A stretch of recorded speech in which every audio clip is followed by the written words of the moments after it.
దేవుని నామం బట్టి మీ అందరికీ మరొకసారి ఈ ప్రత్యేకమైన ఈ జూలై మాసపు మొదటి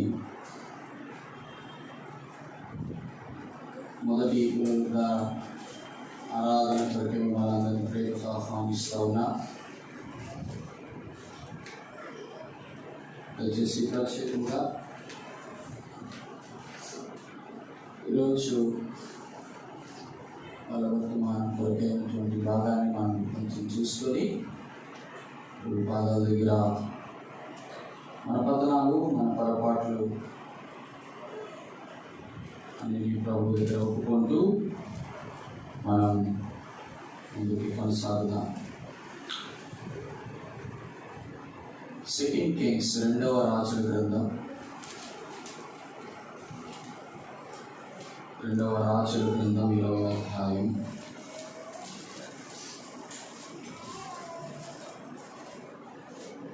మొదటి వచనం కొంచెం చదివి పెట్టండి.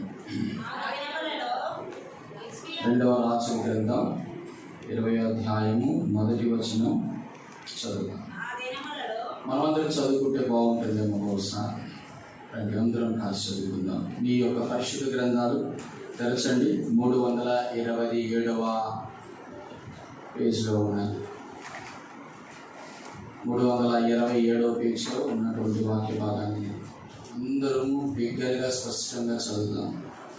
ఆ దినములలో హిజ్కియాకు మరణకరమైన రోగము కనుక ఆమోజు కుమారుడును వచ్చి నీ మరణం వచ్చినావు, బ్రతుకో కనుక నీవు చక్కబెట్టుకునమని యెహోవా సెలవిచ్చుచున్నాడని చెప్పగా, నీవు మరణం వచ్చినావు, నీలో చక్కబెట్టుకో. ప్రార్థన చేసుకుందాం. పరిశుద్ధమైన తండ్రి, విశుద్ధ నామానికి స్తోత్రాలు. ఇక సమయంలో ప్రభా, నేను కూడా నీ ప్రజలందరితో కలిసి నా ప్రాణ రక్షకుడు, నా ప్రాణ ప్రియుడు అయినటువంటి యేసుక్రీస్తు ప్రభువారిని మేము మొదమార ఆయన నామమును సన్నతించి ప్రస్తుతించి ఆయన నామాన్ని శ్లాఘించడంలో మీరు నాకు అనుగ్రహించినటువంటి గొప్ప కృపకి వందనాలు ప్రభా. నీ కుమారుని ఎంత కనపరిచినావో అటు రీతిగా ప్రభా, నీ కుమారుని ఎంత కనపరిచినటువంటి ఆ కుమారుడి ద్వారా మాకు అనుగ్రహించినటువంటి రక్షణను కూడా మీరు అంతే మీరు కనపరిచారు. ఆ రక్షణకి ఆధారమైనటువంటి ప్రభా నీ వాక్యం కూడా మీరు అంతగానే కనపరిచినారు. ఆ వాక్యం ద్వారా మమ్మల్ని కొన్నారు, ఆ వాక్యం ద్వారా మమ్మల్ని కడిగారు, ఆ వాక్యం ద్వారా ప్రభా మమ్మల్ని మీ నిత్య రాజ్యంలోని వారసులుగా చేసుకోవడానికి కోరుకున్నారు. మీరు చేసిన ప్రతి కార్యం కొరకు వందనాలు.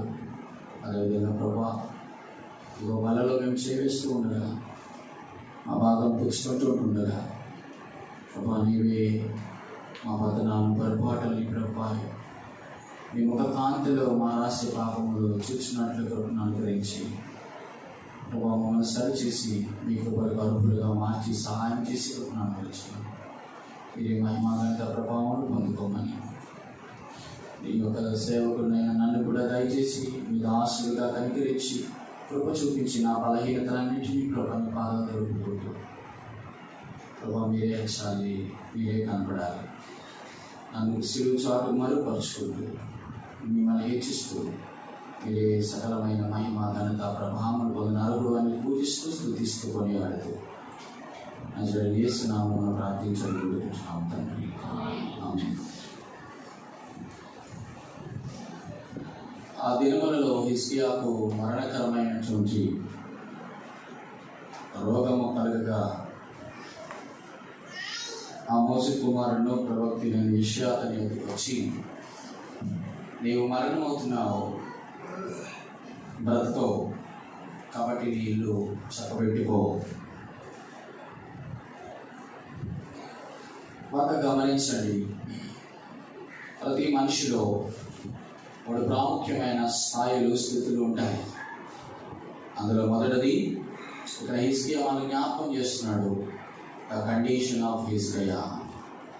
మొట్టమొదటిది హిజ్కియా యొక్క పరిస్థితి, కండిషన్. రెండవది, దేవుడి కండిషన్ చెప్తాడు. కండిషన్ చెప్పినంత మాత్రాన దేవుడు ఏం చేస్తాడంటే, when condition comes, automatically God gives you a chance of Hosea. రెండవది, దేవుడు అవకాశాన్ని ఇస్తాడు. మొదటిది ఏం చెప్తాడు? మొదటిది, మన యొక్క పరిస్థితి ఏంటో దేవుడు చెప్తాడు. రెండవది, దేవుడు ఆ పరిస్థితిని మార్చుకోవడానికి కొంత అవకాశం ఇస్తాడు. అవకాశం ఇచ్చిన తర్వాత మొదటిది కండిషన్, రెండవది ఛాన్స్, మూడవది ఏంటంటే కన్ఫర్మేషన్. మూడవది ఏంటో తెలుసా? చివరికి దానికి ఒక క్లారిటీ ఇస్తాడు, అంటే నిర్ధారణ ఇస్తాడు. నిర్ధారణ అంటే అయితే రెండే నిర్ధారణ. అయితే మార్చుకుంటే అవకాశం ఇచ్చిన తర్వాత అయితే నువ్వు బ్రతుకుతావు, లేకపోతే దేవుడికి నీతో ఇంకా పని లేదని తీసుకొని వెళ్ళిపోతాడు. కాబట్టి 3 విషయాలు హిజ్కియా జీవితం నుంచి మనం గమనించిన. హిజ్కియా ఎటువంటి వాడంటే రాజు. ఈ రాజుకి ఏమొచ్చింది? మరణం వచ్చింది.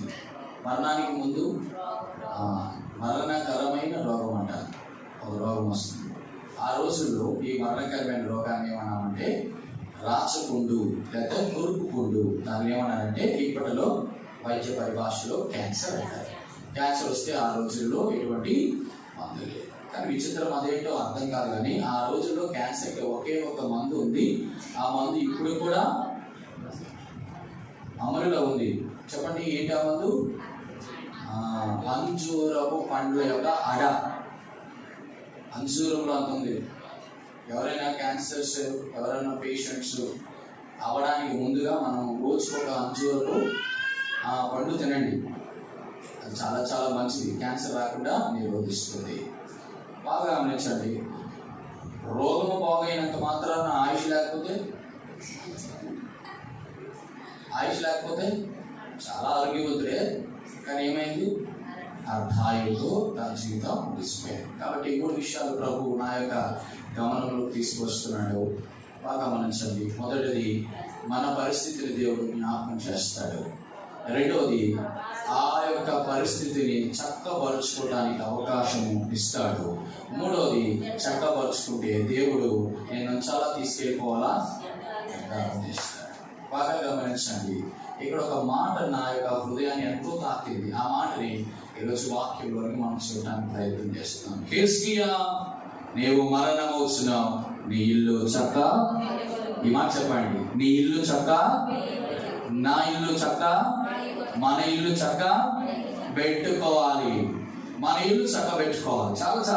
చాలాసార్లు మనం అనుకుంటాం, దేవాదేవుడు ఎవరి గురించి మాట చెప్తున్నట్టే హిజ్కియా లాంటి వారితో నీళ్లు చక్క పెట్టుకోమంటాడు. హిజ్కియా ఎలాంటి వాడంటే 3 ప్రాముఖ్యమైన విషయాలు ఇచ్చారు, జ్ఞాపకం చేస్తారు. ఎటువంటి వాడంటే మొట్టమొదటి చూడండి, 20వ అధ్యాయము 3వ వచనం చదువుతారా?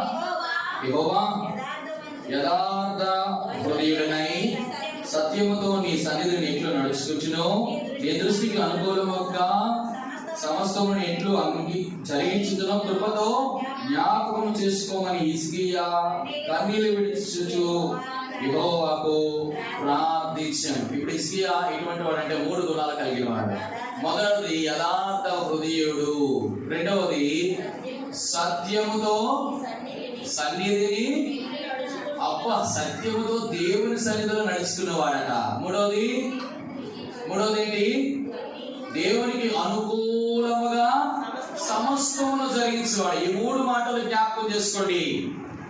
ఏ వ్యక్తి యొక్క ఇల్లు చక్క పెట్టుకోమని దేవుడు తన ప్రవక్తలైనటువంటి వారిని పంపించి వార్నింగ్ ఇస్తాడు అంటే, మొదట దేవుడు తన ఇల్లు నా ఇల్లు అని పరిగణించాలి. మీకు అర్థమైందా అని చెప్పిన మాట? ఇక్కడ కూర్చున్న మనం అందరం కూడా దేవుని ఇల్లా కాదా? దేవుని ఇల్లు అంటే అర్థం ఏంటి? చూడండి, ఎవడైనా దేవుని ఆలయం పాడు చేసినాడనా దేవుడు వాని పాడు చేయను. దేవుని ఆలయం పరిశుద్ధమై ఉన్నది, మీరు ఆలయమై ఉన్నారు. ఆలయం అంటే దేవుని ఇల్లు, దేవుని నివాస స్థలం. దానిని అంటాడు దేవుని ఇల్లు. వినాలి, 3 రకాలైన ఇల్లు చెప్తాను. మొదటిది భౌతికమైన ఈ గుడారం, ఇదొక ఇల్లు. రెండోది దేవుడు పరిశుద్ధపరచినటువంటి ఇల్లు, అది దేవుని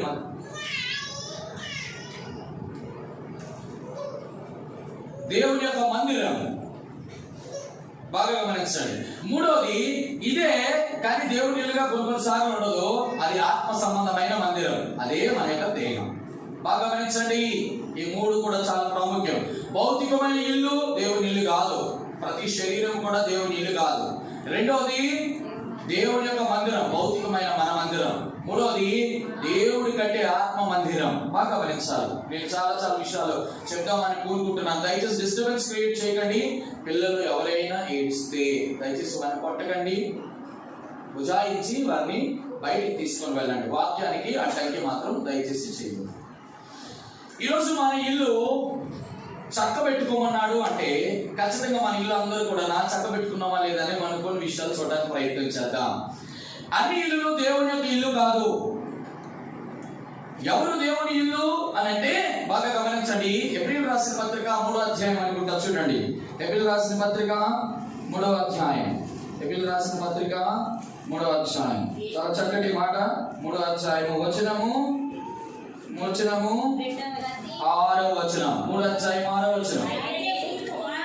అయితే క్రీస్తు కుమారుడు ఉండి తన ఇంటి మీద నమ్మకంగా ఉన్నాడు, ధైర్యమును నిరీక్షణ వలనని ఉత్సాహమును తుదమట్టుకు స్థిరముగా చేపట్టలేదా మనమే ఆయన ఇల్లు. బాగా గమనించండి, మనమే ఆయన ఇల్లు అనడానికి ముందుగా 2 విషయాలు జ్ఞాపకం చేశాడు. మొదటిదేంటి?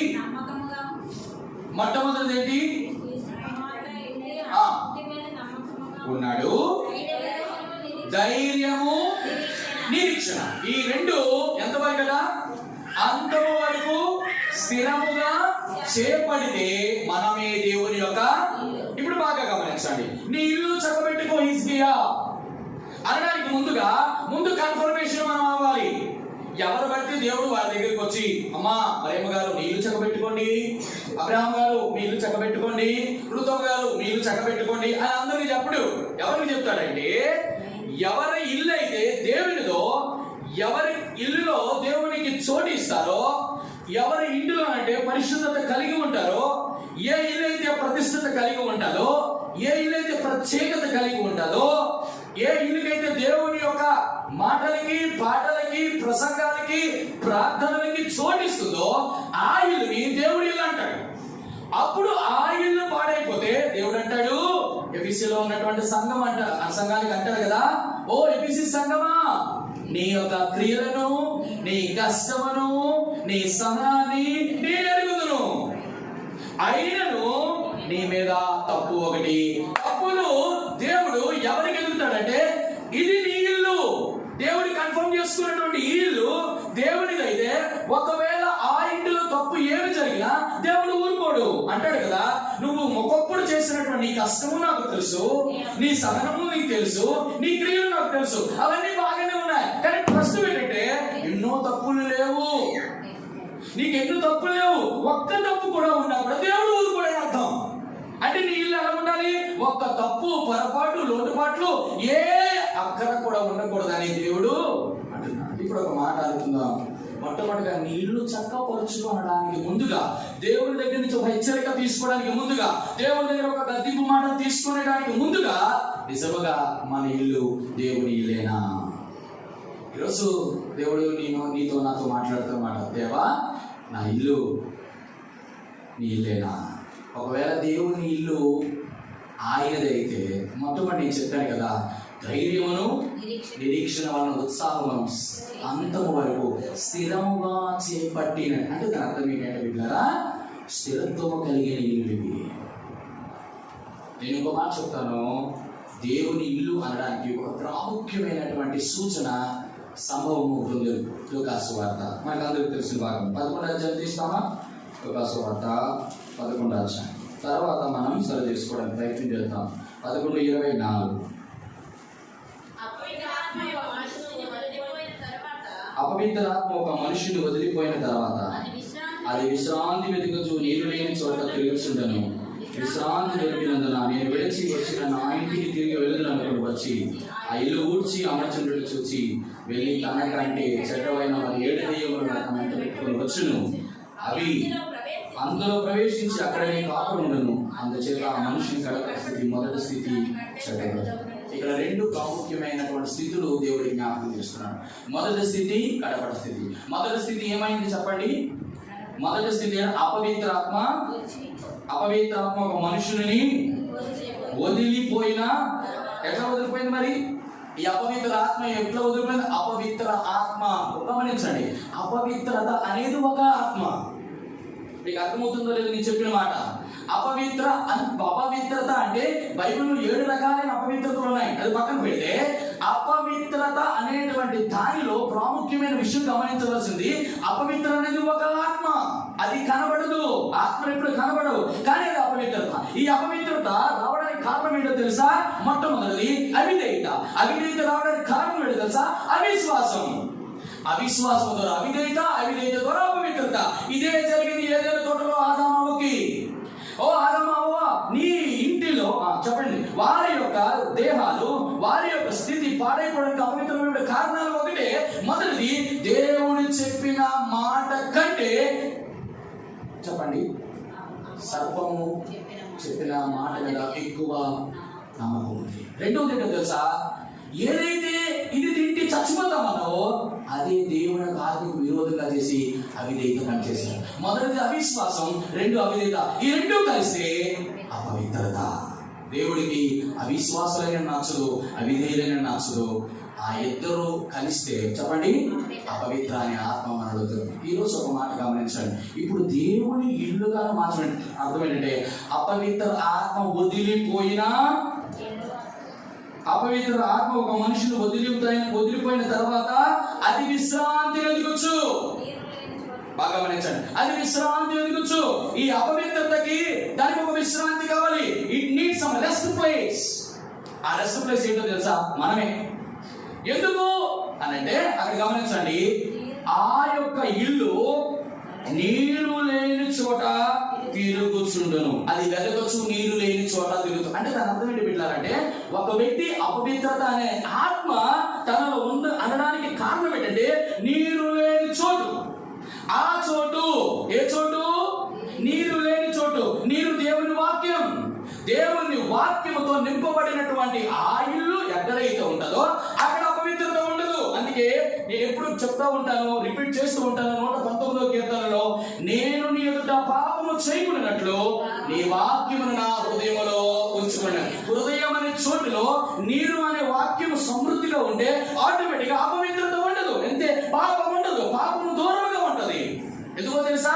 పాపం చేయడానికి కారణం ఒకటే, మనము పాపపు లోకంలో ఉన్నాం, పాపపు శరీరంతో ఉన్నాం. పాప పురుషుడైనటువంటి సాతాను మనం ఎప్పుడు శోధిస్తూనే ఉంటది. ఈ శోధనని తప్పించుకోలేవు, ఈ శరీరాన్ని తప్పించుకోలేవు, పాప లోకాన్ని కూడా తప్పించుకోలేవు. కానీ దేవుడు ఎంత గొప్పవాడంటే, పాపం నుంచి విడుదల చేసి పాప పంకిలమైన లోకంలో ఉంచాడు. ఈ పాప శరీరం ఇంకా నీ మీద వెలువడి చేయడానికి ఉంచాడు. మూడవది, పాప పురుషుడైన సాతాను కూడా వాయుమండల సంబంధం తిరుగుతూనే ఉన్నాడు. ఈ మూడింటి నుంచి దేవుడు ఎంత గొప్పదంట, నువ్వు ఎంతగా సాతానుని నువ్వు ఏం చేస్తావో చూడడం కొరకు దేవాదేవుడు ఈ లోకంలోనే ఉంచాడు. ఇప్పుడు విషయం ఏంటంటే తెలుసా? ఎప్పుడు అయితే నీ హృదయంలో నీరు అనేటువంటి వాక్యం ఉంటుందో ఈ చోటున ఆటోమేటిక్ గా దానికి విశ్రాంతి ఉండదు.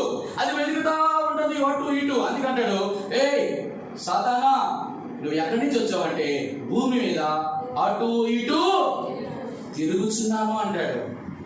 ఎవరైతే హృదయాలు దేవుని వాక్యం ఉండదో ఆ హృదయాలన్నీ కూడా నీరు లేని చోటే.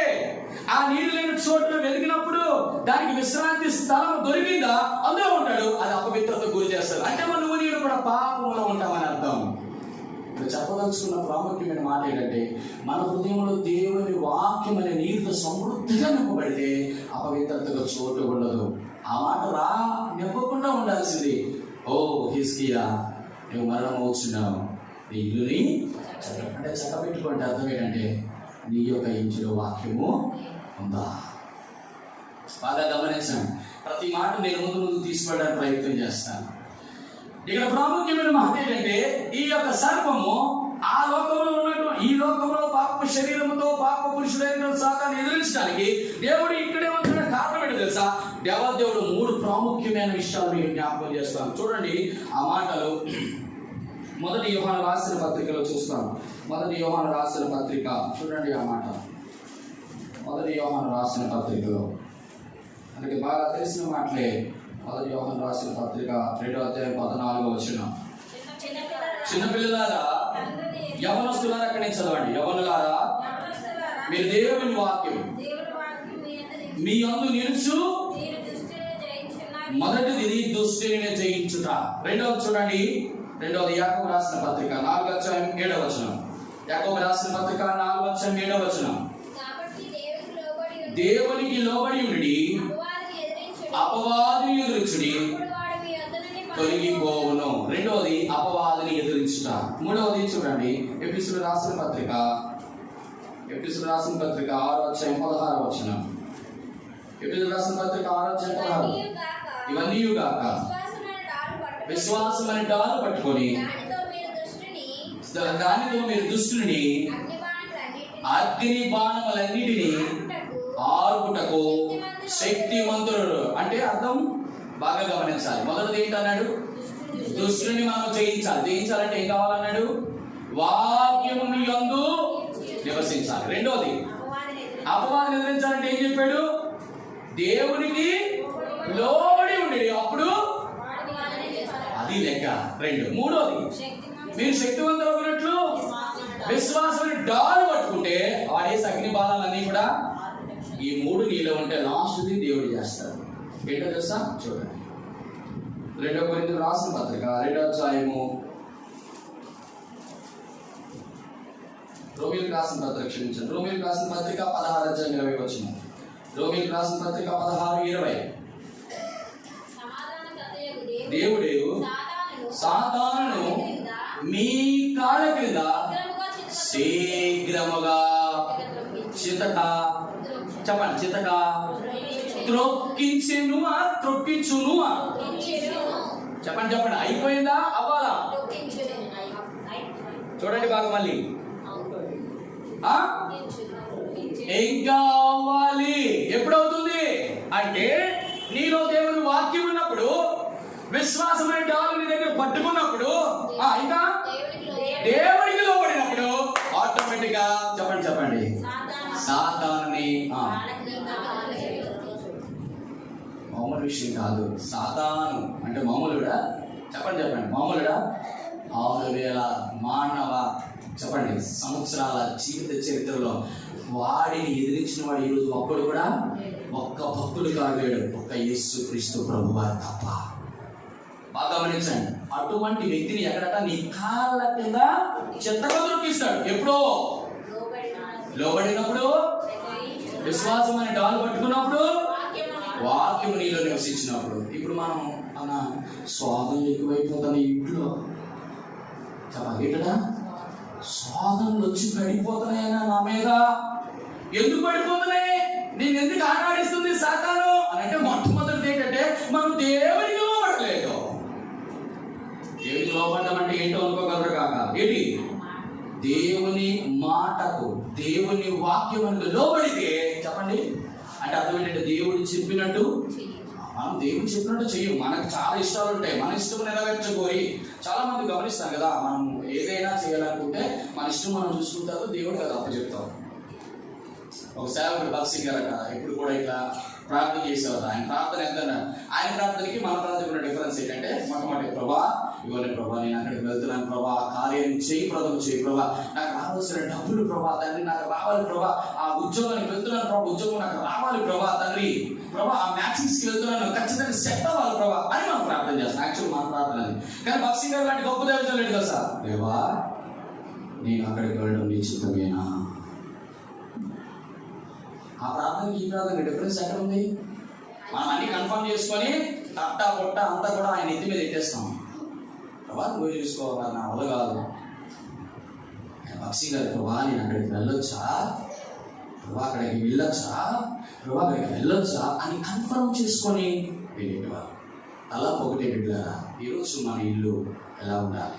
మన ఇల్లులో దేవుని వాక్యం లేకపోతే చెప్పండి, నీరు లేని చోట్ల అది ఏం చేస్తుంది? వెతుకుతా ఉంది. వెతికి మన యొక్క ఇంటిని ఏం చేయాలనుకుంటున్నాడు? పాడు చేయాలనుకుంటున్నాడు సాతాను. ఈ ఇల్లు పాడైపోతే ఇప్పుడు అంటాడు దేవుడు ఎంటర్ అవుతాడు. హిజ్కియా, అమ్మా రూతమ్మ గారు, అబ్రహాం గారు, శారమ్మ గారు, నీ ఇల్లు చక్క పెట్టుకో. ఎందుకు? వ్యవహారం ఎలా ఉందో తెలుసా? దుష్టుడు వస్తున్నాడు నేను ఎదిరించడానికి, దుష్టుడు వస్తున్నాడు నేను జయించడానికి, దుష్టుడు వస్తున్నాడు అగ్ని బాణాలు వేయడానికి. ఇప్పుడు నీ దగ్గర అగ్ని బాణాలు వేసినప్పుడు నువ్వు ఎలా ఉండాలా? చెప్పాలి. విశ్వాసం అని టాలెంట్ అర్థం తెలుసు కదా. కత్తి ఉంటే సరిపోదు, కత్తి దగ్గర వచ్చిన మనుషులనే కానీ దూరం నుంచి వెనక నుంచి వేసేటటువంటి అట్టడానికి ఒక డాల్ పెద్ద ప్లేట్ లా ఉండదు. ఇది ఎవరికి బాగా తెలుస్తుందంటే మన తరానికి తెలియలేదు. కానీ చిన్నపిల్లలు ఈరోజు వాడు ఎవడో ఉంటాడు పెద్ద సుత్తొట్టుకొని ఒకటి ఇలా పట్టుకుంటాడు. ఎవరన్నా వాడి పేరు సైన్యం కాదు, వీళ్ళు చూస్తారు. వీళ్ళు చిన్నపిల్లలు ఏమి తెలియదని అమాయకుల్లా ఉండకండి అన్నా. మీరు ఆట ఆడతారు కదా, ఏంటది? ఇలా ఒకడు సుత్తు పట్టుకొని వస్తాడట, ఒకడు ఇలా పట్టుకుంటాడు. లేదది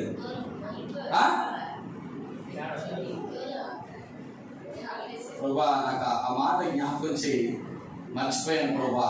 ఏంటి ఆ మాట? ఎవరు వాళ్ళంటే చూసారా, దేవుడికి ఇష్టం లేదేమో బహుశా ఆ మాట అన్నా కూడా. ఎటువంటి దూరం చేసిన బాణాలు కూడా వాళ్ళు డాల్ పెట్టుకుని ఇట్లా ఆపేస్తారు.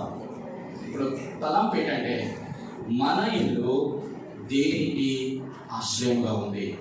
మన ఇల్లు చక్కబెట్టుకోవడానికి ముందుగా దేవుడు ఎవరి ఇంటిని బట్టి ఆ ఇంటికి హెచ్చరిక గద్దింపు ఇవ్వడం. ఈరోజు మన ఇల్లు దేవునిదైతే, మన ఇంట్లో దేవుని వాక్యం ఉంటే, సాతాను ఎదిగించడానికి 3 రకాలైన పరిస్థితులు మనలో ఉంటే దేవుడు అంటాడు నీ ఇల్లు బాగుంది. ఒకవేళ కొన్నిసార్లు మన ఇల్లు పరిస్థితి ఎలా ఉండదు తెలుసా? అపవిత్ర ఆత్మ విడిచిపోయిన తర్వాత అది విశ్రాంతి వెలుగుతూ నీరు లేని చోట్ల తిరుగుతున్నప్పుడట మళ్ళీ ఏమనుకుందో కానీ బాగా గమనించండి. ఏంటంట? మళ్ళీ అదే అపవిత్ర ఆత్మ మళ్ళీ ఒకసారి నా పాత ఫ్రెండ్ ఉన్నాడు. ఎవరో ఆ పాత ఫ్రెండ్? మనమే ఫస్ట్ ఒరిజినల్ మనోడు ఎలా ఉన్నాడు అని చూడడానికి మళ్ళీ ఒక చిన్న రౌండ్ వేస్తుంది. తెలుసు కదా, మీకు తెలుసో లేదో, ద బెస్ట్ వాకింగ్ ఎవరు చేయగలరంటే సాధారణ కూడా చేయగలరు. 24 hours వాకింగ్ వాడికి తెలుసా మీకు? అంత అద్భుతంగా దేవుడి కొరకు తెలుసా? ఎలా ఉందో లేదో ఒకసారి విడిచిపెట్టాం మొత్తం అంతా. ఇప్పుడేం చేసాడు తెలుసా? చూడటానికి వెళ్ళినప్పుడు చిన్న విజిటింగ్ చేసింది. ఏంటి? హౌస్ విజిటింగ్ చేసింది. చూడగానే అప్పుడు ఏమైందో చూడదాం. చూడండి, లూకాసు వార్త 11వ అధ్యాయం 24-25 వచనం. అనుకొని వచ్చి అబ్బా ఎలా ఉందట? ఆ ఇల్లు ఊడ్చి అమర్చి ఉండుట చూచి వెళ్ళి, ఇదే చెడ్డది. ఏది? అపవిత్రత ఇదే చెడ్డదైతే తనకంటే చెడ్డమైన 7 వచ్చి అందులో ప్రవేశించి అక్కడేనే కాపురం ఉండును. చాలు బాగా గమనిస్తున్నారు ఈ మాట. ఏది అయితే విడిచిపెట్టి వదులుకొని వెళ్ళిపోయిందో అపవిత్రత, తిరిగి చెప్పండి దానికంటే తమ్ముడా, రక్షణ పొందుకున్న తర్వాత మనం అందరం కూడా దేవుడిచ్చిన నీతిని సంపాదించుకుని పరిశుద్ధులుగా దేవుడు మార్చాడు ఈ ఇంటిని. మీరు అనుకుంటారు నేను యేసుప్రభువుని నమ్ముకున్నాను, రక్తంలో నా పాపాలన్నీ కడగబడ్డాయి, నేను నీతిమంతులుగా మార్చబడ్డాను, పరిశుద్ధులుగా ఉన్నాను. చాలా మంది కూడా అనుకుంటారు కదా. ఆరాధనలో కూడా వింటాడు చక్కటి ఆరాధన. ప్రభా, నీ యొక్క సంఘములు నన్ను ఒక అంగముగా బాగానే ఉంది. మన ఆరాధన ఎక్సలెంట్, చాలా అద్భుతమైన ఆరాధన చేస్తున్నాం. విచిత్రం ఏంటంటే చెప్పండి, ఇప్పుడు ఈ ఇల్లు మన మామయ్య ఒక్కసారి మళ్ళీ రౌండప్ చేస్తాడు. చేసిన తర్వాత పరిశీలన చేస్తాడు. బాగా మంచాడు. చూసిన తర్వాత ఏమనుకున్నాడు? చక్కగా ఊడ్చి బాగా ఊడ్చాడట.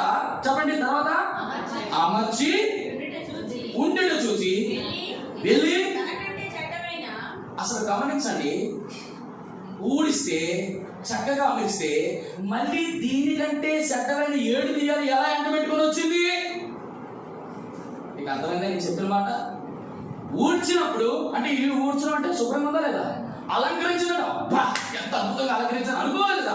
అనిపించినప్పుడు అమ్మో ఇది శుభ్రం చేయబడినటువంటి ఇల్లు, ఊడ్చబడిన ఇల్లు, అలంకరింపబడిన ఇల్లు, కాబట్టి నేను ఇంట్లో ప్రవేశించడానికి కూడా నాకు అర్హత లేదు, భయం వేస్తుంది అనుకోవాలి కదా. కానీ ఇదేం చేసింది అంటే అర్థమైంది తెలుసా?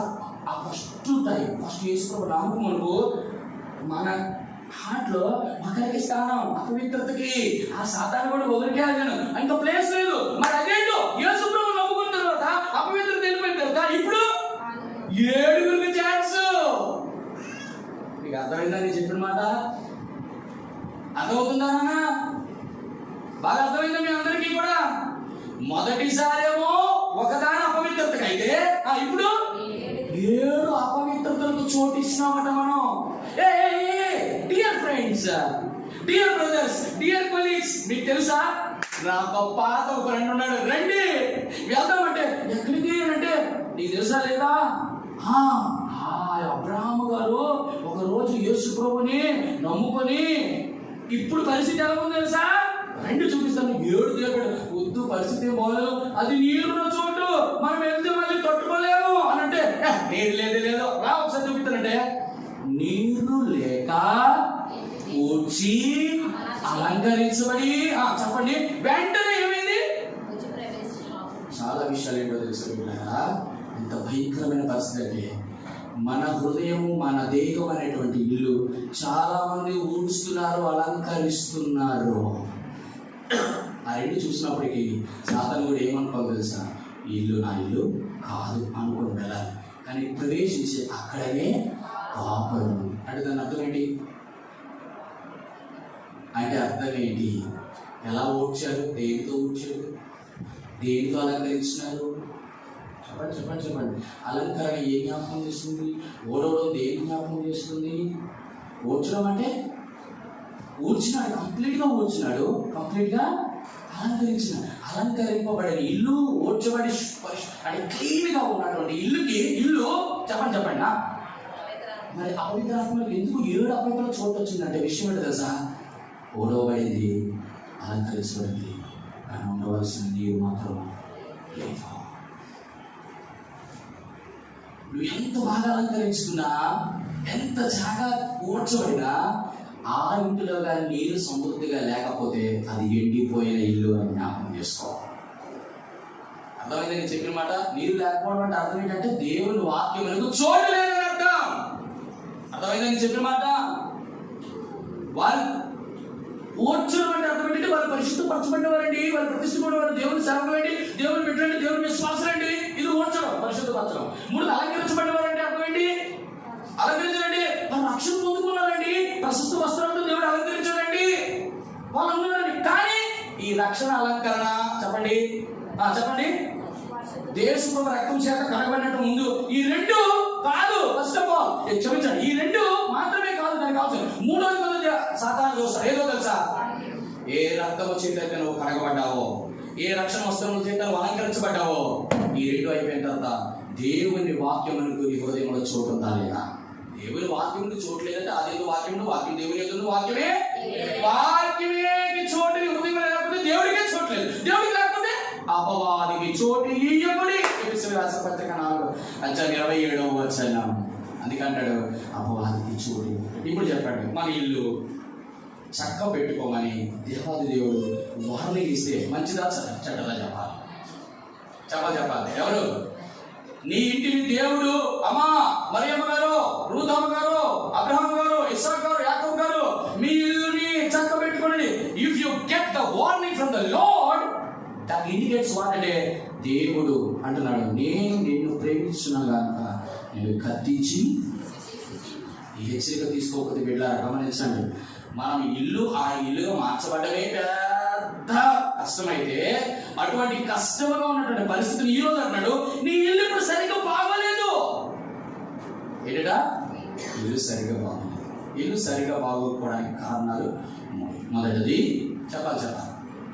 మొదటి ఇల్లు ఎందుకు బాగోదంటే మొట్టమొదటి పునాది పాడైపోయింది. రెండోది ఏంటి? గోడలు పాడైపోయాయి. మూడోది ఏంటి? పైకప్పు. ఈ మూడు చాలా చాలా ప్రాముఖ్యం, తెలుసా మీకు? ఈ మూడు చాలా ప్రాముఖ్యం. మొదటిది కప్పు ఎందుకు, గోడలు ఎందుకు, పునాది ఎందుకు? మత్తయి సువార్త రండి, మత్తయి సువార్త కొద్దాం. మత్తయి సువార్త 7వ వచనం 24వ వచనం. ఈ మాటలు విని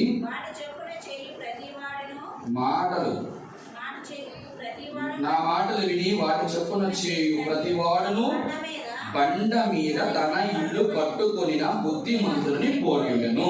తర్వాత వాన కురిసింది, వరదలు వచ్చాయి, గాలి విసిరింది, ఆ ఇంటి మీద కొట్టింది, కానీ దాని పునాది బండ మీద వేయబడలేదు. అది చాలు. ఇక్కడ 3 విషయాలు గమనించాలి. మొదటిది ఏంటి? వాన. రెండోది ఏంటి? వరద. మూడోది ఏంటి? గాలి. బాగా గమనించండి. మూడు ప్రాముఖ్యమైనటువంటి అంశాలకు సాదృశ్యం. మొదటిది, మనము దేవుని ఇల్లు అయితే మన ఇల్లు సరే చెప్పండి, పునాది పాడైపోవడానికి కారణం ఏంటంటే, మొదటిది ఈ 3 ఏది కొట్టినా కూడా పునాది పాడవకూడదు, ఎందుకంటే బండ మీద వేయబడినది. బాగా గమనించాలి. మొదటిది వాన. ఎక్కడి నుంచి వస్తుంది? భూమిలో నుంచి వస్తుందా? చెప్పాలి. ఆకాశం నుంచి వస్తుంది. ఆకాశం దేని జ్ఞాపకం చేస్తుందంటే, దేవుని యొక్క సింహాసనం, అనగా దేవుని ఆజ్ఞ మేరకు వస్తుంది. కొన్నిసార్లు మన ఇంటి మీద దేవుడు వర్షము పంపిస్తాడు, అది పైకప్పును తాకుతాడు. మొదటిది. రెండవది వరదలు అనేటువంటి ఎవరికనంటే, చూడండి, భక్తిహీనులు సముద్రంలో ఉన్నటువంటి నీటిని పోలి ఉన్నారు. అనగా అర్థం ఏంటంటే, భూమి మీద వరదలు అనేది దేని మీద వస్తాయి? ఆకాశంలో వరదలు ఎక్కడైనా పోవడం చూసారా మీరు? ఎక్కడైనా పోనీ గాలిలో వరదలు ఎక్కడికి వెళ్ళడం చూసారా? ఎక్కడుంది? భూమి అంటే ఎవరికి జ్ఞాపకం? మనుషులు పెట్టేటువంటి శోధనలు, నిందలు, అవమానాలు, కష్టాలు, బాధలు, ఇరుకులు, ఇబ్బందులు, ఇక్కట్లు ఎన్నో తెలియదు, అది వరద వలె ఇంటిని తోపుతారు. ఇది 2. పైన దేవుడు, భూమి మీద వరదలైనటువంటి మనుషులు. మూడోది, వాయుమండల సంబంధమైన అధిపతి అనే గాలి. ఎవరో? సాతాను. బాగా గమనించారు మీరు? ఇల్లు చక్కబెట్టుకోవడంలో నేను జ్ఞాపకం చేస్తున్న ప్రాముఖ్యమైన మాట, ఆ ఇల్లు కొన్నిసార్లు పాడైపోవడానికి, పగిలిపోవడానికి, చెప్పండి, భద్రమైపోవడానికి కారణం ఏంటంటే, పునాది సరిగ్గా లేదు, గోడలు సరిగ్గా లేవు, కప్పు సరిగ్గా లేదు. ఈ మూడింటి మీద 3 రకాలైనటువంటి విషయాలు వస్తాయి. పైనుంచి దేవుడు కొన్నిసార్లు పరీక్షిస్తాడు నీ ఇంటి కప్పు మీద. కొన్నిసార్లు వాయువుల సంబంధమైన అధిపతి అయినటువంటి సాతాను గోడల మీద కొడతాడు గాలితో. మూడోది, వరదలు లాంటి భక్తిహీనటువంటి మనుషుల ద్వారా అనేకమైనటువంటి కష్టాలు, నష్టాలు, ఇరుకులు, ఇబ్బందులు వస్తాయి. అయితే పునాది మీద కొట్టినా, గోడల మీద కొట్టినా, పైకప్పు మీద కొట్టినా, చెప్పండి, ఆ ఇల్లు బండ మీద కట్టబడింది. ఏదో దేనితో? క్రీస్తునే బండ మీద. అంటే ఈ పునాది ఎటువంటి పునాదిగా ఉండాలి సార్? 3 రకాలైన పునాది. 7 రకాల పునాది, కనీసం 3 పునాదులు జ్ఞాపకం చేస్తాను. చూడండి, ఒక మంచి మాట పెట్టాలి. మంచి పునాది. చూడండి, ఆ మాట జ్ఞాపకం చేసి 1 తిమోతి రాసిన పత్రిక 6:18. 1 తిమోతి 6:18. వారు వాస్తవమైన జీవమును సంపాదించుకునే నిమిత్తం రాబో కాలమునకు, అండర్లైన్ చేసుకోండి, మంచి పునాది. చాలు. ఏ పునాది వేసుకుంటున్నారు తమ కోసం? మంచి గుడ్ ఫౌండేషన్, మంచి పునాది వేసుకోవాలా. రెండవది 2 తిమోతి రాసిన పత్రిక 2:19. 2 తిమోతి 2:19. అయినను దేవుని యొక్క స్థిరమైన పునాది. చాలు. స్థిరమైన పునాది. మొదటిది ఏ పునాది? మంచి పునాది. రెండవ పునాది స్థిరమైన. మూడవ పునాది ఎంత చక్కదైన పునాదో చూడండి. ప్రకటన గ్రంథం 22వ అధ్యాయం 21వ అధ్యాయం 14వ వచనం. ఆ పట్టణపు ప్రాకారపు 12 పునాదులు. అలాగే అక్కడ నుంచి 21వ అధ్యాయం 19వ వచనం. ఆ పట్టణపు ప్రాకారపు పునాదులట అమూల్యమైన నానా రత్నములతో పునాదులు దేంతో అలంకరించినాడు? నానా విధములైన రత్నములతో అంటే ఇది అలంకరింపబడినటువంటి పునాది. బాగా గమనించాలి మాట పిల్లరా, వినాలి మాట. బలలోకి ప్రవేశించడానికి ముందుగా నీ యొక్క ఇల్లు దేని మీద కట్టబడాలి? పునాది. ఆ పునాదులు అంటాడు కదా కీర్తన గ్రంథం. చూడండి ఆ చక్కటి మాట చూద్దాం. కీర్తన గ్రంథం 11వ అధ్యాయం 3వ వచనం. కీర్తన గ్రంథం 11:3. పునాదులు పాడైపోగా నీతిమంతులు ఏం చేయరు? పునాదులు ఎందుకు పాడైపోయినాయి? పునాదులు ఎందుకు పాడైపోయి? కారణం ఏంటో తెలుసా? లూకాసు వార్త 6వ అధ్యాయం. లూకాసు వార్త 6వ అధ్యాయం 48-49. వారు ఇల్లు కట్టవలని ఉండి లోతుగా త్రవ్వి బండ మీద పునాది. అమ్మా వినండి ఈ మాట, చాలా జాగ్రత్తగా ఆలకించాలి. కొన్ని విషయాలు మనం చాలా జాగ్రత్తగా ఉన్నాం. మన ఇల్లు కట్టాలని చెప్పి లోతుగా త్రవ్వి, చూడండి బండ యేసుక్రీస్తు ప్రభువారే కదా. ఆ బండ మీద స్థిరమైన పునాది, మంచి పునాది, అలంకరణ పునాదితో కట్టాం కదా. కట్టడానికి నువ్వు నేను చేసినట్టు పని ఏంటో తెలుసా? చెప్పాలి ఏంటో తెలుసా? లోతుగా త్రవ్వి. ఎందుకు లోతుగా త్రవ్వాలి? ఎందుకు లోతుగా త్రవ్వాలి? ఈ పునాది ఎవరు కాదు? ఈ పునాది ఎవరు వేస్తారు? ఎవరు వేస్తారు? ఎవరు వేసిన పునాది మీద మనం కట్టబడాలి. చూడండి ఆ మాట చూడండి. Very good. ఎఫెసీయులకు రాసిన పత్రిక చూడండి. ఎఫెసీయులకు రాసిన 2:20. ఎఫెసీయులకు రాసిన పత్రిక 2వ అధ్యాయం 22వ వచనం. క్రీస్తు యేసే ముఖ్యమైన మూలరాయి. అంటే బండరాయి అనగా ఆయనే బండ. ఆ బండ మీద అపోస్తలులు ప్రవక్తలు వేసిన పునాది మీద కట్టబడుచున్నారా? కట్టబడి ఉన్నారా? అంటే మనం కట్టబడ్డాం. అయితే విచిత్రమేనా? పునాది అపోస్తలులు ప్రవక్తలు వేసిన పునాది మీద కట్టబడ్డారు. ఆ పునాది యేసుక్రీస్తే. కానీ ఈ పునాది ఆ అపోస్తలులు ప్రవక్తలు వేసినప్పుడు వాళ్ళు చేసిన పని ఏంటంటే లోతుగా త్రవ్వి. ఎందుకు లోతుగా త్రవ్వాలి అంటే, మళ్ళీ ఎందుకు లోతుగా త్రవ్వుతారో తెలుసా? లోతు 2 విషయాలు జ్ఞాపకం చేస్తారు. నేను సమయం అందుబాటును బట్టి 2 మాటలు చెప్తాను. సామెతల గ్రంథం చూడండి. సామెతల గ్రంథం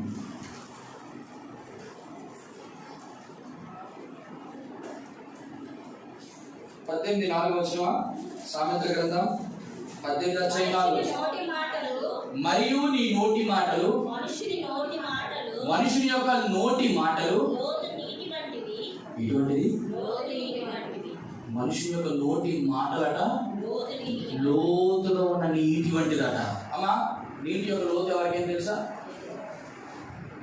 ఏమన్నా ఎప్పుడైనా నీటి లోతుని ఎవరైనా కొల్లడానికి ట్రై చేసినట్టుంటే చెప్పండి. ఎవరైనా? ఎవ్వరూ కొల్లలేరు. రెండోది చూడండి ఈ మాట. సామెతల గ్రంథం 20వ అధ్యాయం 5వ వచనం. సామెతల గ్రంథం 20వ అధ్యాయం 5వ వచనం.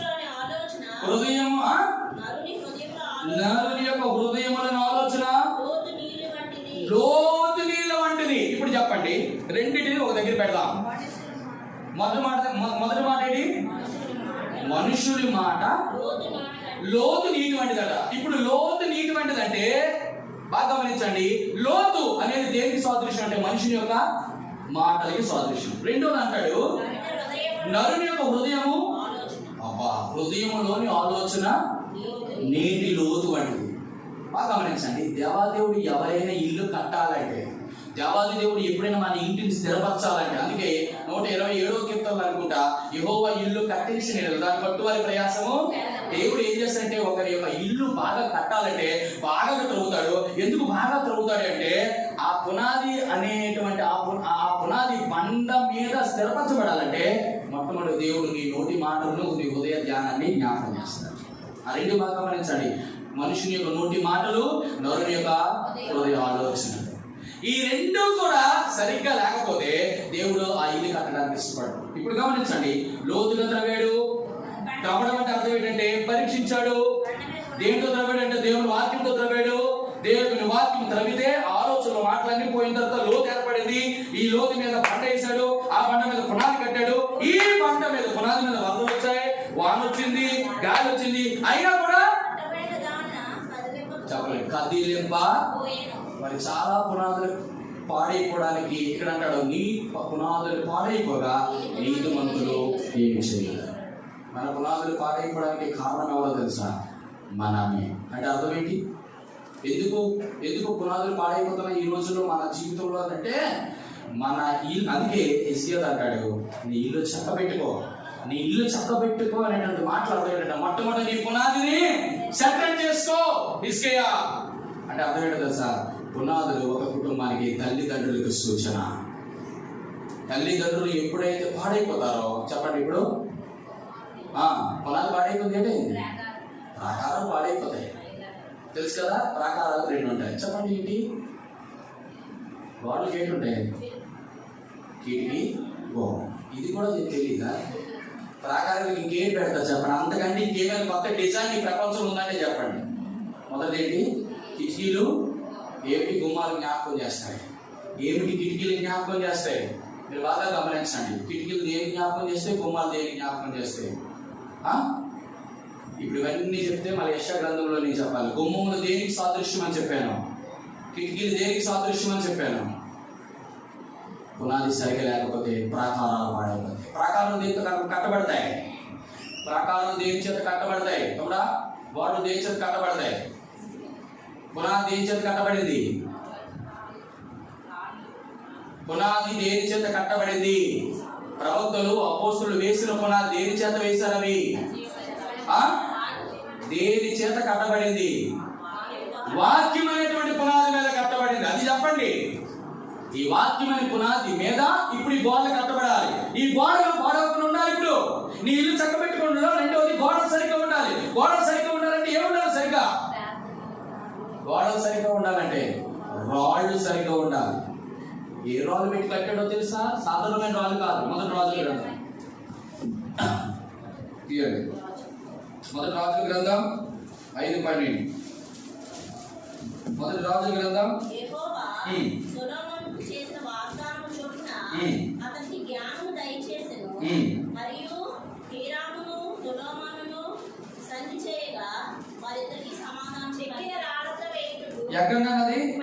12వ వచనం. 17వ వచనం చదువు. రాజు సెలవీయగా వారి మందిరం యొక్క పునాది చెక్కిన రాళ్లతో వేయుటకు గొప్ప రాళ్లను, నీకిలి వెలగల రాళ్లను తెప్పించాడు. ఏంటన్నా చేశాడు? పునాదిని బాగా గమనించండి. చూడండి, పునాదిని వేసే రాళ్ళు వేరు, గోడలకు వేసే రాళ్ళు వేరు. అందుకే నేను పునాదిని మాట చెప్పినప్పుడు అది చెప్పలేదు, ఇప్పుడు మళ్ళీ చెప్తున్నా. తర్వాత గోడలకు వేసే రాళ్ళు ఏంటో చెప్తా. తర్వాత ఏంటది? చెక్కిన రాళ్లతో గొప్ప రాళ్లను, మిక్కిలి వెలగల రాళ్లను. ఏంటి గొప్ప రాళ్ళు? ఏమిటి వెలగల రాళ్ళు? గొప్ప రాళ్ళతోనే వేయాలి, వెలగలతో రాళ్ళతోనే వేయాలి. ఎందుకు చెప్పండి? అక్కడ అంటాడు గొప్ప వాళ్ళు. రాళ్ళు అంటే ఎవరికి సాదృశ్యం? రాళ్ళు అంటే ఎవరికి సాదృశ్యం? ఒకవేళ యెరూషలేములో ఉన్నటువంటి పుర ప్రజలారా, ఒకవేళ మీరు నన్ను స్తుతించకపోతే ఈ రాళ్ళ చేత అనుకుంటాడు కదా. ఒక మాట చెప్పబడుతూ వచ్చింది, ఒకవేళ దేవునికి అసాధ్యం ఏదైనా కార్యము ఉందా అని అంటాడు, ఈ రాళ్ల వలన అబ్రహామునికి చెప్పాలి. అబ్రహాముకి పిల్లలు పుట్టించే సామర్థ్యం నాలుగు. రాళ్ళని పిల్లలతో పోల్చడం అంటే అర్థం ఏంటంటే రాళ్ళు మానవునికి సూచన. బాగా గమనించండి. ఇప్పుడు ఈ రాళ్ళు ఎటువంటి వాట? గొప్ప రాళ్ళు, వెలగల రాళ్ళు. వెలగల రాళ్ళు అంటే అర్థం ఏంటంటే ధనవంతులు, ఐశ్వర్యవంతులు, గొప్పవాళ్ళు. రెండోది ఏంటో తెలుసా? గొప్ప రాళ్ళు అంటే అధికారం కలిగిన వారు. నాకు అర్థమైందా మీకు చెప్పిన మాట? అంతస్తులు కలిగిన వారు, అధికారం కలిగిన వారు, ఐశ్వర్యం కలిగిన వారిని తీసుకొచ్చి ఏం చేస్తున్నాడు? ఈ పునాది అనేటువంటి ఈ యొక్క ఇంటిని కట్టాలని ట్రై చేస్తున్నాడు. కానీ మామూలుగా కట్టాడట. గొప్పరాలుగా తీసుకొచ్చి వెలగల రాళ్ళని చెప్పేసి తీసుకొచ్చి టైల్స్ కట్టాడు. ప్రపంచంలో మంచి వెలగలిగిన రాళ్ళు ఏంటి ఇప్పుడు? గ్రానైటేనా? గ్రానైటేనా? పాలరాజా ఏదో రాయి అక్కడ తీసుకుని వచ్చి పునాది వేస్తున్నాడట. దేనితో అంటే చెక్కుతాడు. గొప్ప చెక్తాడట. అమ్మా ప్రభువా, కష్టమే. ఐశ్వర్యాన్ని ఏం చేశాడు? ఈ పునాదిలో సెట్ అవ్వాలంటే నేను అంటాను రాజాది రాజు ప్రభువులకు ప్రభు యేసుక్రీస్తు ప్రభువారే మహిమైశ్వర్యం విడిచిపెట్టి నీ కొరకు నా కొరకు తగ్గించుకొని, చెప్పండి, సిలువ మరణం పొందినంతగా తను తగ్గించుకొని రిక్తుడుగా దాసుడుగా నలిగిపోయాడు. ఎందుకో తెలుసా? నిన్ను తన పునాదిగా కట్టడానికి. బాగా గమనించండి. ఇప్పుడేమంటాడు తెలుసా? ఈ అధికారం గొప్ప రాళ్ళైనటువంటి, ఈ అధికారం కలిగిన రాళ్ళను, గొప్ప వెలగలిగినటువంటి ఐశ్వర్యంతో ఈ రాళ్ళను దేవుడు ఏం చేస్తాడు? చెక్తాడు. దేని చేత? సువార్త చేత. దేని చేత? వాక్యం చేత. దేని చేత? ఆత్మ చేత. చెక్కి చెక్కి చెక్కి చెక్కి తర్వాత ఏమవుతుందంటే, నువ్వా నా వల్ల కాదు, నేను సెట్ అయ్యానా? సెట్ అయితే నీ పునాదిలో ఒక రాయి కింద చేస్తాను. అప్పుడు ఎస్, నువ్వు సెట్ అయ్యావు. ఇది అధికారం ద్వారా ఏమొస్తుంది నీకు? గర్వం. ఐశ్వర్యం ద్వారా ఏమొస్తుంది? చెప్పండి. రెండింటి ద్వారా అదే వస్తుంది. మొత్తం అంతా చెక్కి పడేస్తాడు. మొత్తం చెక్కేసి ఏం చేస్తాడు? మొత్తం అధికారంగా ఉన్నాడు, ఐశ్వర్యంగా ఉన్నాడు, నాకేం అనారోగ్యం లేదు. చెప్పండి. మరణమోచనం ఇస్తే రాజు అంటాడు, ఎసన్నది ఎట్టాడు, సెట్ అయిపోయాడు. ఏమవుతాడు?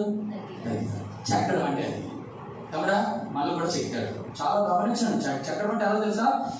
అన్న నాకు ఏ ఉద్యోగం లేదన్నా, ప్రభువా తండ్రి నాకు ఉద్యోగం లేదు. ప్రార్థన చేశాడు ప్రతి 7 రోజులు వచ్చి. తర్వాత కూడా ఏం చేశాడు? మాస్టర్ గారు ఉద్యోగం లేదయ్యా, మా ఆయనకి జీవనాధారం లేదయ్యా, అయ్యా నా భార్యకి జీవనాధారం లేదయ్యా. మాస్టర్ గారు ఉద్యోగం కోసం ప్రార్థన చేయండి, అక్క చెల్లి తమ్ముడా నా భర్త ఉద్యోగం లేదు ప్రార్థన చేయండి అని చెప్పేసి ఎంతో ప్రార్థన చేస్తుంది. అక్కడ దేవుడు కనికరించి ఏం చేశాడు? జాబ్ ఇచ్చాడు, మంచి వ్యాపారం ఇచ్చాడు, మంచి మంచి స్థితిలో ఉంచాడు. వచ్చిన తర్వాత ఏమైపోయింది? అరే తమ్ముడు కనబడలే, అక్క కనబడలే, చెల్లి కనబడలే, అన్నయ్య కనబడలే, ఏమైపోయారు వీళ్ళందరూ? ఉద్యోగం వచ్చింది. ఏ ఉద్యోగం? గొప్ప రాయి ఉద్యోగం. ఏ ఉద్యోగం? వెళ్ళగల మాన ఈ ఆదివారం నేను రాకుండా ఉంటే పోటీ చేస్తే 5,000 5,000 ఉంటే అన్న ఒక సీటీ కట్టొచ్చన్నా, ఒక ఈఎంఐ పే చేయొచ్చన్నా, ఒక అప్పు తీర్చొచ్చన్నా. ఓ దేవుడు మనకి ఏది లేనప్పుడు దేవుడు కదా కానీ కాల్చి ప్రభావాలేనట. ఇప్పుడు ఏమంటాడు తెలుసా? సెట్ చేయాలి. మరి పునాది బాగకూడదు కదా. తన పునాదిని ఎప్పుడు పాటు చేసుకుంటూ దేవుడికి ఇష్టం కాదు. పునాదిని ఎలా సెట్ చేయాలని తెలుసు. ఏం చేస్తాడు తెలుసా? గ్యాస్లో ఫుల్ గ్యాస్ పడతాడు. పొట్టే పొంగుతుంది పొంగుతుంది పోతుంది, ఎంత పొంగాలో పొంగుతుంది, పొంగింది పొంగింది పొంగింది. పొంగే టైంలో ఏం చేస్తాడు? చిన్న ఐడి ఒకటి కొట్టాడు.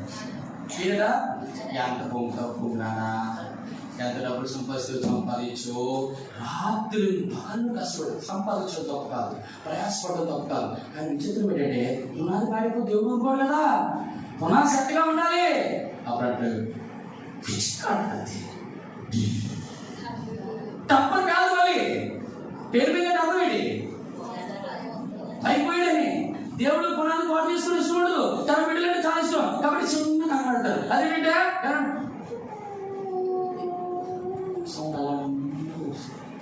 విచిత్రం, గాలిపోయిన సంగతి బొట్ట సంగతి బొట్టకి తెలియదు. నీకు అర్థమైంది అని చెప్పిన మాట?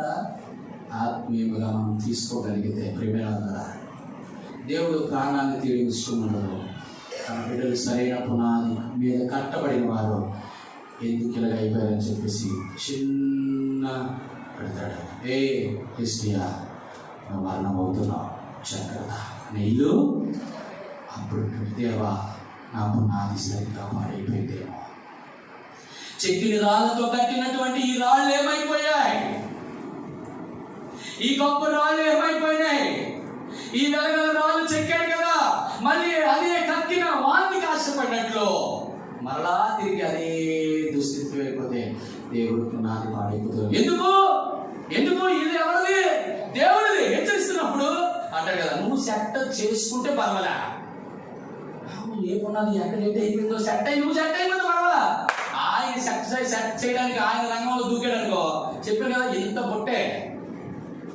బుట్ట చిన్న పెట్టాడు, తట్టుకోలేము మనం. చిన్న గాలిపోయేటటువంటి చిన్నది అన్నం చేస్తేనే తట్టుకోలేము కదా. ఒకసారి పట్టకన్నా పెట్టాం పట్టమంటదంటే అన్నా అదేంటన్నా అంత గొప్ప సేవకుడు, అంత వాక్యం, అంత పాటలు, అంత ఆరాధన, అంత కానుక ఇచ్చినట్టు ఒకసారి అయిపోయాడంటే దేవుడు తెలుసు. బహుశా తమ్ముడా చెల్లి, నువ్వు దేవునికి చెల్లుబాటు కాక మునిపే సంఘంలో ఇది సంఘంలో ఒకే ఒకటి, అన్నీ బాగున్నాయి, ఒకే ఒకటి అయినను నేనే తప్పు మొదటి ప్రేమను. ఎంత గొప్పడంటే దేవుడు ఎంత ప్రేమో తెలియదు, ఎంత ప్రేమో తెలియదు. ప్రపంచంలో ఎక్కడికి రమ్మని వచ్చేస్తున్నా నాకే అన్నా వేడన్నా నువ్వు ఏ టైంలో ఫోన్ చేయనా నీ దేవుడు సువార్తకు వచ్చేస్తున్నానా అన్నటువంటి వ్యక్తులు ఈరోజు ఎట్ట అయిపోతారు తెలుసా?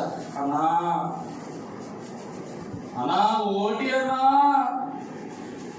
వ్యాపారం ఇదే టైం సీజన్ ఇది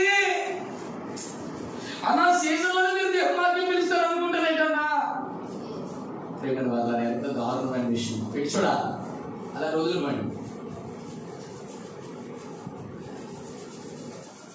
వాళ్ళ ఆత్మని చెప్పామా?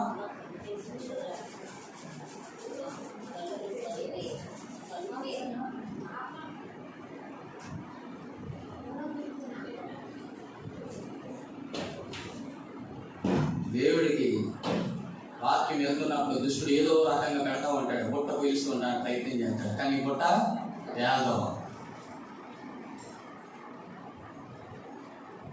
పునాదులు దేవుడు పునాది మీద చక్కగా అపోస్తులు వేసిన పునాది మీద కట్టబడిన తర్వాత రాళ్లతో కట్టబడాలి. ఏకో రాళ్ళవి మొదటి పేతురు రాసిన పత్రిక 2 అధ్యాయం 5 నిమిషాల్లో నేను ముగిస్తున్నాను. మొదటి పేతురు రాసిన పత్రిక 2 అధ్యాయం 5వ వచనం. యేసుక్రీస్తు ద్వారా దేవునికి అనుకూలమైన ఆత్మ సంబంధమైన బలులను అర్పించుటకు పరిశుద్ధ యాజకులుగా ఉన్నట్లు మీరు సజీవమైన రాళ్ల వలె ఆత్మ సంబంధమైన మందిరముగా కట్టబడుచున్నారు. ఈ ప్రకారంలో ఆత్మ సంబంధమైన మందిరముగా కట్టబడడానికి నన్ను ఏం చేశాడు కదా? సజీవమైన రాళ్లుగా చేశాడు. సజీవమైన రాళ్ళు అంటే ఈ రాళ్ళు కదిలే రాళ్ళు. ప్రాకారాలు కదులుతాయి, ప్రాకారాలు ఎలా ఉండాలి? యాక్చువల్గా అయితే ప్రాకారాలు ఎలా ఉండాలి? స్థిరంగా ఉండాలి. మరి ఇదేంటి జీవం ఉంటే రాళ్ళు ఏమో వాళ్ళ కదలాలి. ఎందుకు కదలాలి చెప్పండి? ఇవి కదిలే రాళ్ళు. చెప్పాను కదా, ప్రాకారం అంటే ఈ ప్రాకారాలు కాదు. మీరు చాలా జాగ్రత్తగా ఉండాలి. నీ రాళ్ళలో జీవం ఉండాలి, అనగా నీలో జీవం ఉండాలి. జీవము దేని బట్టి వస్తుంది చెప్పండి? జీవము దేని బట్టి వస్తుంది? అరే నీలో జీవం ఉందనడానికి ఉదాహరణ ఏంటి? నీలో జీవం ఉందంటే చెప్పండి. 2 చెప్పండి. మొదటిది అదే జీవం అంటే నువ్వు బతుకుతున్నావంటే అర్థం ఏంటి? బ్రతకడము, చలించడము, ఉనికి కలిగి ఉండడానికి అదే జీవం. జీవం అంటే అర్థం ఏంటి?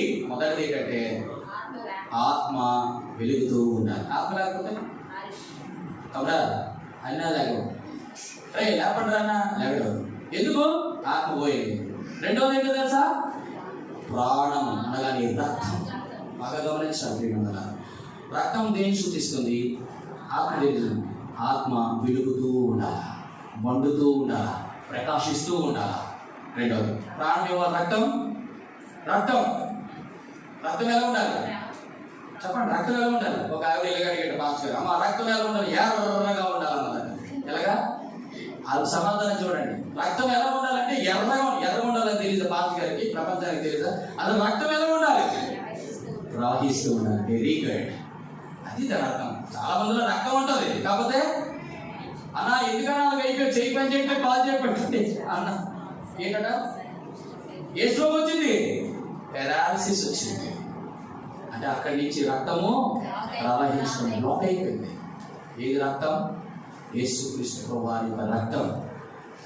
ఆ రక్తం ప్రవహిస్తూ ఉండాలా చెప్పండి? దేవుని వాక్యం నీ ఆత్మ చేత ప్రకాశించబడుతుంది. ఇట్లాగా దేవుని యొక్క ప్రాకారములు. మూడోది ఏంటో తెలుసా? దేవుని యొక్క కప్పు. అనగా అర్థం ఏంటంటే ఇది భద్రతను సూచిస్తుంది. ఏంటిది భద్రత? పైన కప్పు. ఏ కప్పు ఇది? పైన కప్పు దేని సూచిస్తుందని చెప్పాలి. నీ శరీరానికి పై కప్పు ఏంటి? శిరస్సు ఏంటి? దేవుని మందిరానికి శిరస్సు ప్రభువైన యేసుక్రీస్తు వారైతే మనకు శిరస్సు ఎవరు? మన ఇంటికి శిరస్సు ఎవరు?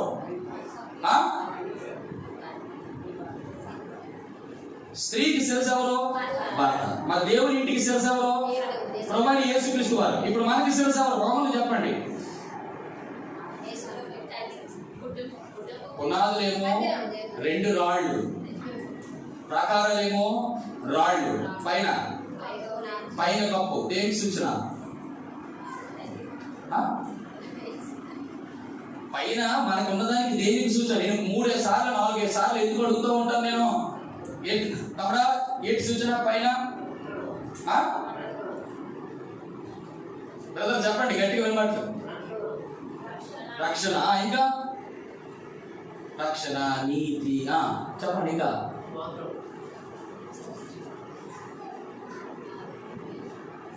సైలెంట్ అయిపోయింది అసలు. ఏంటి మీ మైండ్ అంతా బ్లాక్ అయిపోయినట్టు ఉంది. త్వరగా చెప్పాలి, రన్ అవుతుంది. పోనీ ఏదో రాయి విసరండి, ఏదో తగ్గుతుంది కదా. ఒకటి కాకపోతే ఒకటేనా? రావాలండి మా దగ్గరికి ఏ రాయిసింది ఎక్కడ ఏంటో పొరపాటు తగలకూడదు. తగిలితే రావాల్సిన మామిడి కూడా గుర్తు బదులు పొర పగిలిపోయింది అనుకో, చాలా కష్టం కదా. చెప్పండి, ఒక రాయి విసరండి. మీరు అలా మీ దగ్గర రాళ్ళు లేవా? ఎలా ఇలా దావీదు 5 రాళ్ళు లేదు, మీ ఒక దగ్గర ఒక రాయ లేదా? ఒక రాయ లేదా? చెప్పండి. ఇంటికి పైన ఉన్నటువంటి ఒకే ఒక కప్పు ఏంటి?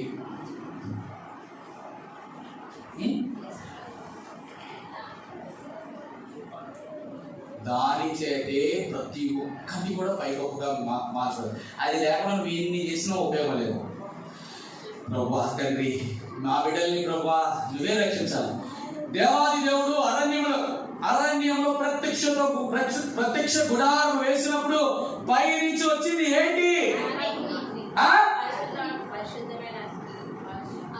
ఏమొచ్చింది? దేవా నీకు వందనాలు ప్రభా. ఆ ప్రత్యక్ష గుడారము మీద మేఘం.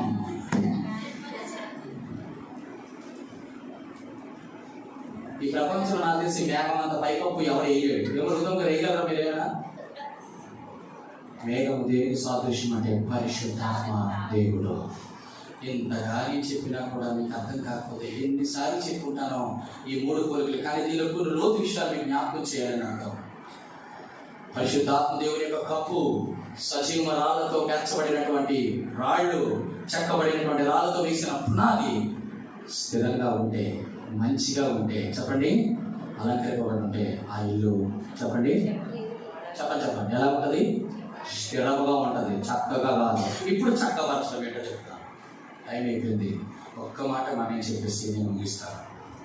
ఒక ఇల్లు చక్కగా ఉండాలంటే ఒకే ఒకటి చాలా అద్భుతమైన, చెప్పండి, చక్కగా ఉంది ఆ ఇల్లు అంటే అర్థం ఏంటి? సమాధానం, నీతి, పరిశుద్ధత, ఇవన్నీ. కానీ చక్కగా ఉందంటే అర్థం that is the one and only finest answer. Aunty చెప్పారు, ప్రేమము కలిగి ఉండాలి అంటే అర్థం ఏంటి తెలుసా? ఇప్పుడు ఉదాహరణకి ఎలా ఉందంటే, ఇప్పుడు ఈ బల తీసి మధ్యన ఆ బల తీసుకొచ్చి ఇక్కడ, సువ్వేమో ఇక్కడ, ముక్కేమో ఇక్కడ, చెప్పండి కళ్ళు ఏమో వెనక్కి ఉంటే అది ఎలా ఉన్నట్టు? ఉండవలసిన స్థానంలో లేవని అర్థం.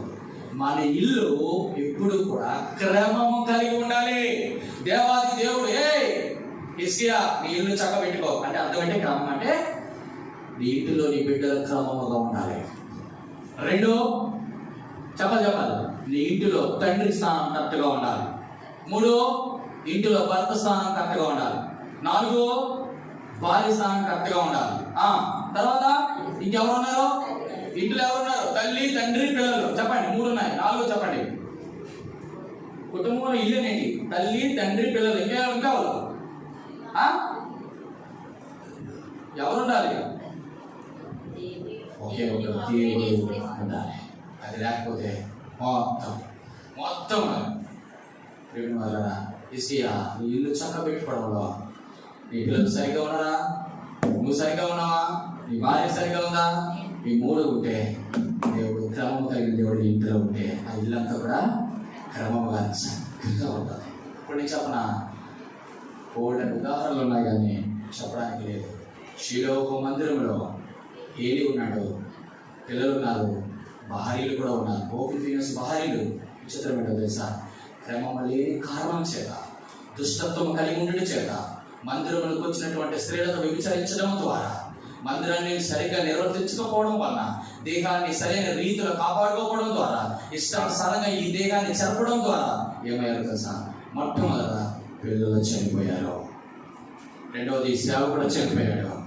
హోప్లెస్ భార్య అయినటువంటి మొత్తం దేవుని యొక్క మహిమ వెడలిపోయిందని చెప్పి తను కూడా చచ్చిపోయింది. ఇప్పుడు ఎంత దారుణమైన పరిస్థితి అండి. ఇప్పుడు మన ఇల్లు చక్కగా ఉందా లేదా? ఈరోజు చక్కగా ఉండడానికి కారణం ఏంటి? అపవాదికి చోటు ఇవ్వద్దు. నీరుతో నీ యొక్క ఇంటిని నింపాలి.